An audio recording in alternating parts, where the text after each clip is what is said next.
सभी स्टूडेंट्स को नमस्कार बेटा। सबसे पहले तो आप सभी का हार्दिक अभिनंदन और स्वागत। और इस वीडियो में हम लोग डिस्कस करने वाले हैं आप लोगों के बीए पार्ट फर्स्ट के पॉलिटिकल साइंस के सेकंड पेपर के ऊपर। चूँकि बहुत से स्टूडेंट्स को इसके बारे में बहुत ज़्यादा आइडिया नहीं है और रिप्रेजेंटेटिव इंडियन पॉलिटिकल थिंकर यानी प्रतिनिधि भारतीय जो राजनीतिक विचारक है उसके ऊपर हम लोग बात करेंगे।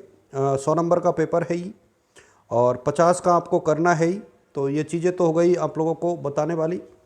अब इसमें आप लोगों को कैसे पेपर अटेम्प्ट करना है और किस प्रकार से इम्प्रोवाइजेशन करना है इसके ऊपर हम लोग इस वीडियो में चर्चा करेंगे और उम्मीद करता हूँ कि शायद आपको हेल्प भी इसके माध्यम से मिलेगी। और यदि आप लोग मेरे साथ नए हो तो प्लीज़ आप लोग अपने साथियों के साथ शेयर कर देना सभी के साथ। और इसके अतिरिक्त मैं आप सभी से ये भी कहना चाहूँगा कि टेलीग्राम का ग्रुप आप लोग ज्वाइन कर लेना, जिससे कि प्रैक्टिकल और जो दूसरी चीज़ें हैं उसके ऊपर हम लोग चर्चा कर लेंगे। और ये बहुत बड़ा पेपर है तो इसमें एक प्रकार से इम्पोर्टेंट लगाना बहुत आसान नहीं होता, मैं पहले ही बता दूं बेटा। बहुत बड़ा पेपर है ये, फिर भी एक प्रयास हम लोग कर रहे हैं और किस प्रकार से हम लोग इसमें कर सकते हैं वो मैं आपको बता देता हूँ। और हिंदी इंग्लिश दोनों में बताऊँगा तो आप लोग परेशान ना हो। सबसे पहले हम लोग बात करें मनु, कौटिल्य और शुक्र पहली यूनिट में है।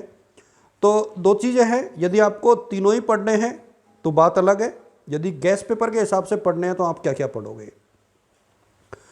देखिए, जब आप किसी भी के भी बारे में पढ़ते हो ना, तो जैसे मनु ने सबसे ज़्यादा किस में लिखा, तो मनु का सप्तांग सिद्धांत आप पूरा पढ़िए। एक तो मनु का सप्तांग सिद्धांत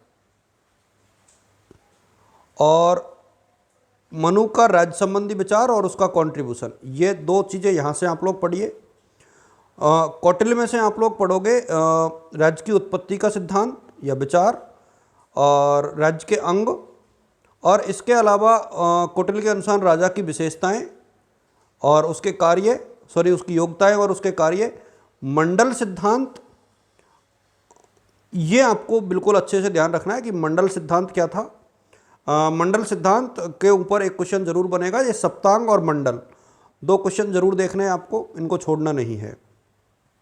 शुक्र के बारे में बात करें तो शुक्र नीति जो है बहुत फेमस रही थी, तो डंडा नीति ये आपको यहाँ पर पढ़ना है। और शुक्र के जो फंक्शंस थे राजा के, स्टेट के और राजा के फंक्शंस थे, इसके ऊपर यानी राजा के कार्यों के ऊपर थोड़े से विचार आपको देखने हैं।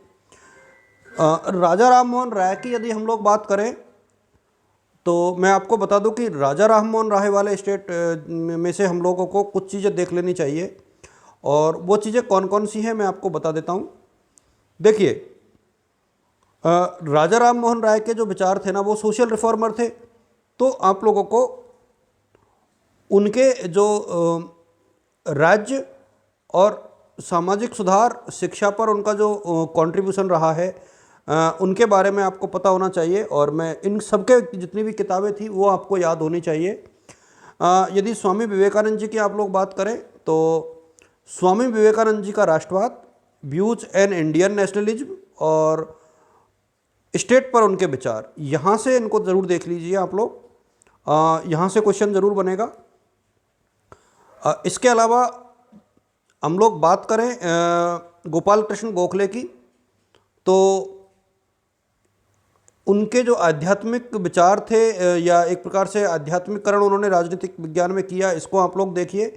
और बहुत ज़्यादा आप लोग गोपाल कृष्ण गोखले के बारे में नहीं पढ़ोगे तो चल जाएगा। क्वेश्चन हालांकि कम से कम 2 क्वेश्चन आएंगे 10-10 नंबर के। बाल गंगाधर तिलक का पूरा पढ़ लीजिए, बाल गंगाधर तिलक का राष्ट्रवाद और राज्य पर उनके विचार और स्वराज्य संबंधी उनके विचार, तो बाल गंगाधर तिलक को आप लोग पूरा देख लीजिए। और सबसे इम्पॉर्टेंट जो चीज़ें हैं, अब जैसे 4th यूनिट आपकी बहुत इंपॉर्टेंट है क्योंकि मोहनदास करमचंद गांधी और नेहरू जी हैं।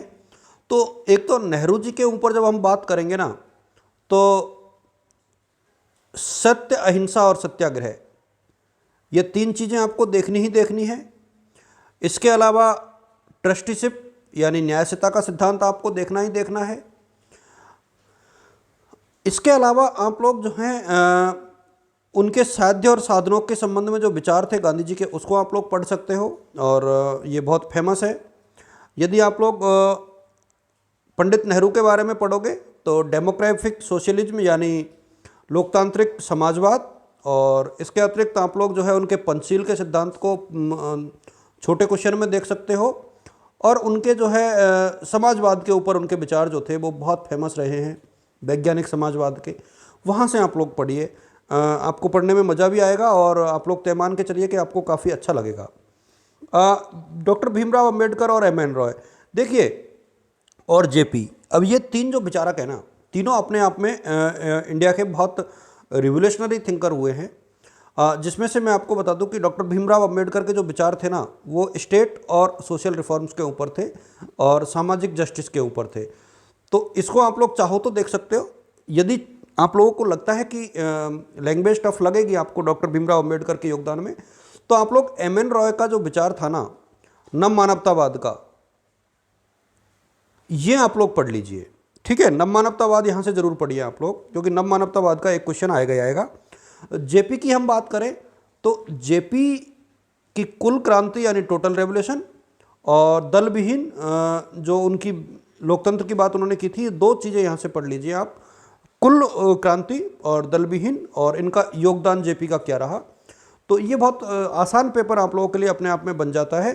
हिंदी वाले बच्चों को यदि लगता है कि सर हमारे लिए आप लोगों ने नहीं बताया, तो मैं आपको थोड़ा सा इसमें से हिंट दे देता हूँ। चूँकि हिंदी वाले बच्चों को हमेशा थोड़ी सी दिक्कत रहती है। देखिए बेटा, सप्तांग सिद्धांत आपको देखना है, मनु का, और राज्य की उत्पत्ति और योगदान पढ़ना है, ठीक है।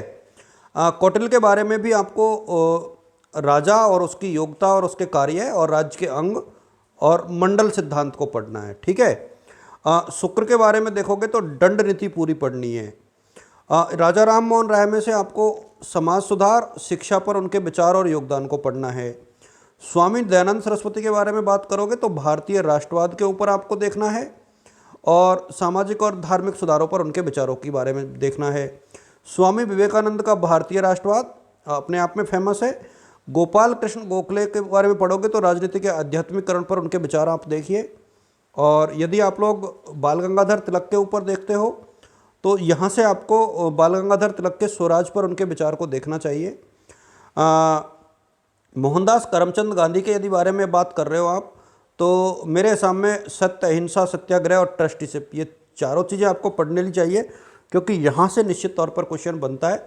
जवाहरलाल नेहरू जी के बारे में जब पढ़ोगे तो पंचशील के सिद्धांत और लोकतांत्रिक समाजवाद पर उनके विचार, ये जरूर आप लोग रीड कीजिए, यहाँ से भी क्वेश्चन बनेगा ही बनेगा।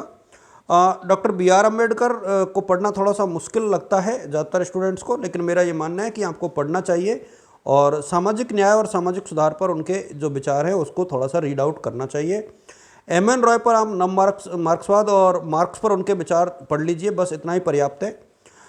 जेपी के बारे में यदि बात करोगे तो उनकी संपूर्ण क्रांति और दल विहीन प्रजातंत्र, दो चीज़ें आप लोग देख लीजिए, इतना पर्याप्त है।